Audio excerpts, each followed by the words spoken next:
All right, did you see the story about the guys from the Secret Service who want their jobs back after the Cartagena scandal?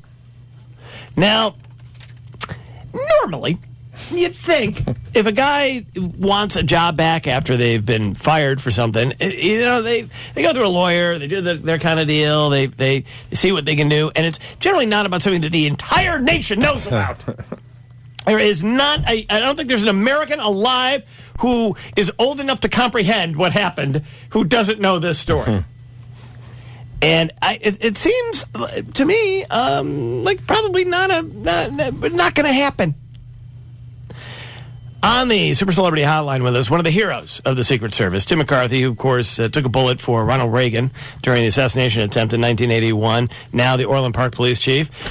Chief, thanks so much for being with us. Appreciate it.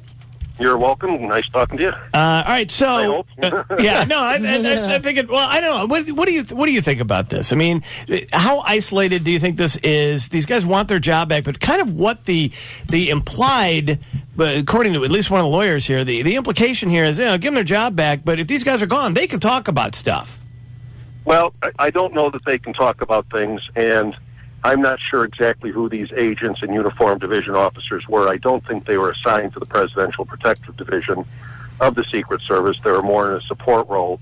But what they did was incredibly stupid. Now, the fact that they were fired, in whether it's police officers, state police, or federal agents, there is a process for due process for them. Mm-hmm. And so I'm sure they will avail themselves of what they can do, depending on their level of culpability here. But what they did was incredibly stupid. They apparently did not compromise security, nor did they go to work while impaired. But it was a huge embarrassment, and you don't embarrass when you're in the Secret Service. The last thing you want to do is certainly give the impression that the president could be in any type of danger or security compromised, to embarrass the Secret Service and embarrass the president at the same time. So what they did was incredibly stupid. They need to pay the price. I just don't know exactly what that is at this time, Ro, because I don't know exactly what they did. Tim, when you talk about you're not sure what they can say, are you speaking from a legal standpoint? In other words, when you take a sworn oath as a Secret Service agent with the Treasury Department, are you if you start talking about things, are you putting yourself liable to legal action? Well, depending on who every agent has a top secret clearance on a need-to-know basis. And in most of these positions, they don't know that much. Let me put it that way. They could ask them almost any question, and it wouldn't make much difference. Some of them might be in a position that there's a great deal of technical knowledge they have. But I don't think that would have much to do with any type of administrative procedure, based upon any type of discipline. There'd be no need to ask or answer any questions like that would compromise security. This would be more about their personal conduct or conduct while they were down in Colombia. All right, so one of the field agents here is a 29-year-old, and he apparently is the guy that took at least two women back to his hotel room, and he says he did not realize he was given a polygraph, which you have to, when you're in the Secret Service, they can just demand that you take a polygraph, right? I mean, you don't have to, you don't lawyer up on a job situation like that. It's just an understood part of the job, I would imagine. Well, you can certainly refuse, but then you're refusing a direct order. With local police, with police, you cannot order them to take a polygraph because in Illinois, the results of a polygraph are really not admissible in court, and it's never been completely proven that it's infallible.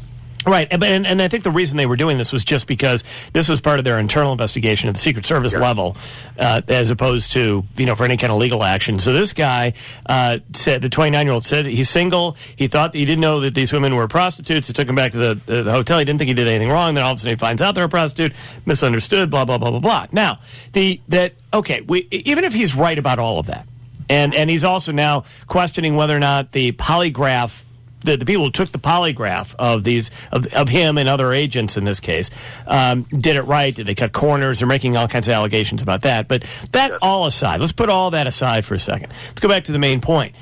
Is when you're out of the country and you're doing your job, these guys are not in the adhesives business, right? I mean, they're not conventioneers, that are just going out to have some fun, at night and in Vegas. I mean, these guys are representing the United States of America in a very, very important and high-profile way, right? Well, whether it's domestically, because you're doing numerous advances for the president domestically, or internationally, they have to understand and should have recognized that there are other governments and other people that if you get involved with them, prostitutes and things like that, you could be compromised. So you could be totally compromised to the point, let's say this agent was married. Yeah. So obviously there's extortion and things like that that could take place as a result. So you cannot put yourself in a position where you can be exposed to something like that. And whether he knew it or not, when you go overseas, you get significant briefings prior to going over in regards to what goes on in that country, what the intelligence situation is. You know, prostitution is legal in that country. Right. It's legal in some places in the United States, too, by the way. On the same token, you know, you have information that you could be protecting and you could be compromised.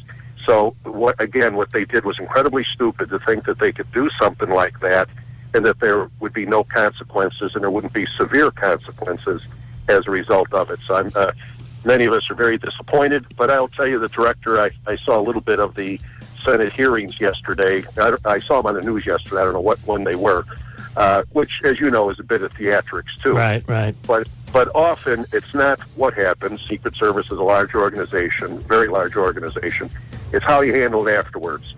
And Director Sullivan, Mark Sullivan, he's a friend of mine.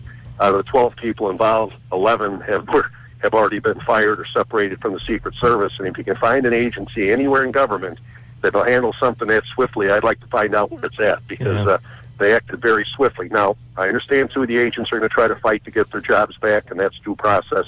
They're entitled to do that.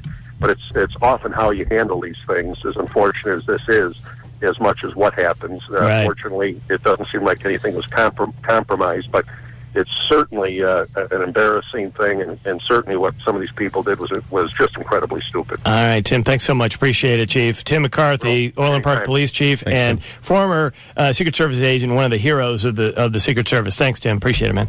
You take care.